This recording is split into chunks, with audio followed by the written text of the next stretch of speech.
اعوذ باللہ من الشیطان الرجیم بسم اللہ الرحمن الرحیم مولا صلی وسلم دائما ابدا علی حبیبک خیر الخلق کلہم یا رب بالمصطفى بلغ مقاصدنا واغفر لنا ما مدا یا واسع الکرم مولا صلی وسلم دائما ابدا علی حبیبک خیر الخلق کلہم اللہم صلی علی سیدنا و مولانا محمد النبی الامی وعلی آلہ وصحبہ وبارک وسلم۔ اللہ رب العزت کے فضل و کرم اور آقا کریم علیہ التحیت و تسلیم کی نالین کے تصدق سے آن لائن عرفان القرآن کورس کی آج کی نشست میں پارہ نمبر 5 رکوع نمبر 8 کے کچھ حصے کی تلاوت کا اعزاز حاصل کریں گے۔ آئیے بلا تاخیر چلتے ہیں آج کے حصۃ تلاوت کی طرف۔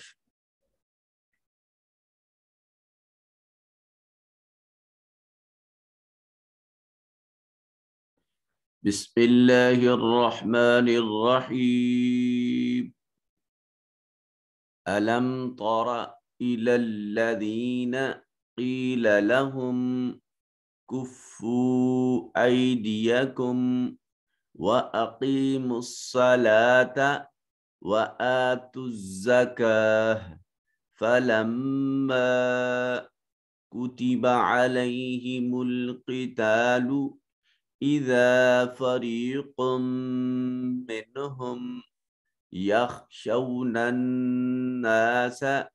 كخشية الله أو أشد خشية وقالوا ربنا لما كتبت علينا القتال لولا أخرتنا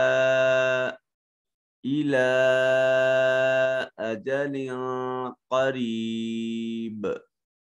قل متاع الدنيا قليل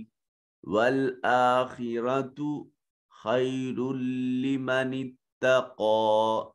ولا تظلمون فتيلا۔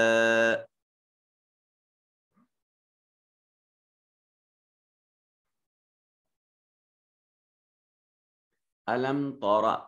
میم ساکن کے بعد نہ با ہے نہ میم ہے، میم کو ظاہر کر کے پڑھیں گے اظہار شفوی کہلائے گا۔ تارا، را کے اوپر زبر ہے، مفخم ادا کریں گے۔ الذین، یا ساکن ما قبل مقصور یا مدہ ہے، کیلا بے یا ساکن ما قبل مقصور یا مدہ ہے۔ لہم کفو، میم ساکن کے بعد نہ با ہے نہ میم ہے، میم اظہار شفوی، میم کو ظاہر کر کے پڑھیں گے۔ کفو، واو ساکن ما قبل مضموم واو مدہ ہے، اور اس حرف مدہ کے بعد یہ حمزہ دوسرے کلمہ میں ہے، یہاں یہ مد منفصل آئے گی۔ اے دیکم، یا ساکن ما قبل مفتوح یا لین ہوگا، میم ساکن کے بعد نہ با ہے نہ میم ہے، میم اظہار شفوی ہوگا۔ اقیم الصلاۃ میں یا ساکن ما قبل مقصور یا مدہ ہے۔ الصلاۃ، صاد کو مفخم ادا کریں گے، لام کے اوپر الف المدیہ صغیرہ ہے، ایک الف کے برابر اس کو لمبا کریں گے۔ وآتوا الزکاۃ، حمزہ کے اوپر الف المدیہ صغیرہ ہے، کاف کے اوپر الف المدیہ صغیرہ ہے، اور یہاں تا کے اوپر وقف کرنے سے یہ ہا بدل جائے گی۔ وآتوا الزکاۃ، یوں پڑھیں گے۔ فلما، میم مشدد ہے، غنہ واجب ہوگا، اور قتال میں قاف کو مفخم ادا کریں گے، صفت استعلاء ہے، اور اس قاف کے اوپر تنوین ہے، نون تنوین کے بعد حروف یرملون میں سے میم ہے، ادغام بالغنہ ہوگا، اور یہاں نون ساکن کے بعد یہ ہا حرف اظہار ہے، نون کو ظاہر کر کے پڑھیں گے۔ یخشون میں خا جو ہے مفخم ادا ہوگا، نناس نون مشدد ہے غنہ واجب ہوگا۔ خشیہ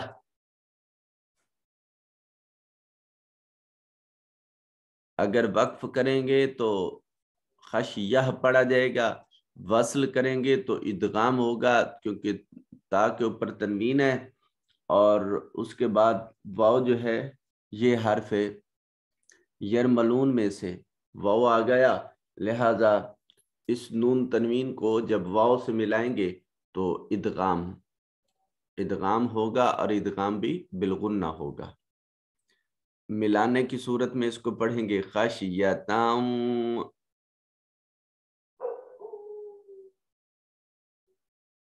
الف المدیہ صغیرہ، الف خالی از حرکت ما قبل مفتوح الف مدہ ہے، لو میں واو ساکن ما قبل مضموم واو مدہ ہے، ربنا میں را کے اوپر زبر ہونے کی وجہ سے را کو مفخم ادا کریں گے۔ الف المدی الف خالی ہے ما قبل مفتوح ہے، الف مدہ ہوگا۔ لیما قطبتا با ساکن ہے قلقلہ واجب ہوگا۔ علینا میں یا جو ہے یہ یا ساکن ہے ما قبل مفتوح یا لین ہے، اور آگے نا میں الف خالی حرکت ہے ما قبل مفتوح الف مدہ ہوگا۔ لولا اخرتنا، لولا میں الف خالی حرکت ہے ما قبل مفتوح الف مدہ ہے، محل مد کے بعد یہ حمزہ اخرہ کا جو الف ہے یہ حمزہ دوسرے کلمہ میں ہے، یہاں یہ الف مد یہ جو مد آئے گی مد منفصل ہوگی، یہاں جو اخرتنا میں مد ہے یہ بھی مد منفصل ہے، الہ کے اوپر جو مد ہے یہ بھی مد منفصل ہے۔ اجلیں قریب، لام منون ہے، لام کے نیچے جو تنوین ہے، اس کے بعد قاف حرف اخفا ہے جو دوسرے کلمہ میں ہے، اور یہ اخفا ہوگا یہاں پر۔ قریب میں با کو ساکن کر کے پڑھیں گے، اور جب با کو ساکن کریں گے تو اس وقت یہاں پر قلقلہ ہوگا۔ قل قاف حرف مستعلیہ ہے، متاع الدنیا میں الف خالی از حرکت ما قبل مفتوح ہے، دنیا میں نون ساکن ہے اور اس کے بعد یا، یہ اظہار مطلق کی مثال ہے۔ قلیل میں قاف کو موٹا پڑھا جائے گا، لام یہ لی میں یا مدہ ہے، اور یہاں ملا کر پڑھنے کی صورت میں جیسے یہ یہاں کیا تھا، یہاں بھی وقف کی صورت میں قلیل پڑھیں گے، اور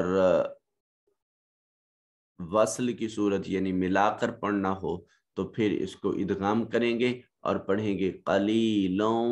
والآخرات۔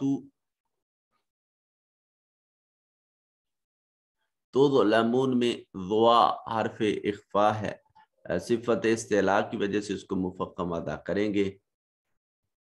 آئیے میں بقیہ آیت کی تلاوت کا اعزاز حاصل کرتا ہوں، آپ اس پہ قوانین خود اپلائی کریں گے۔ اینما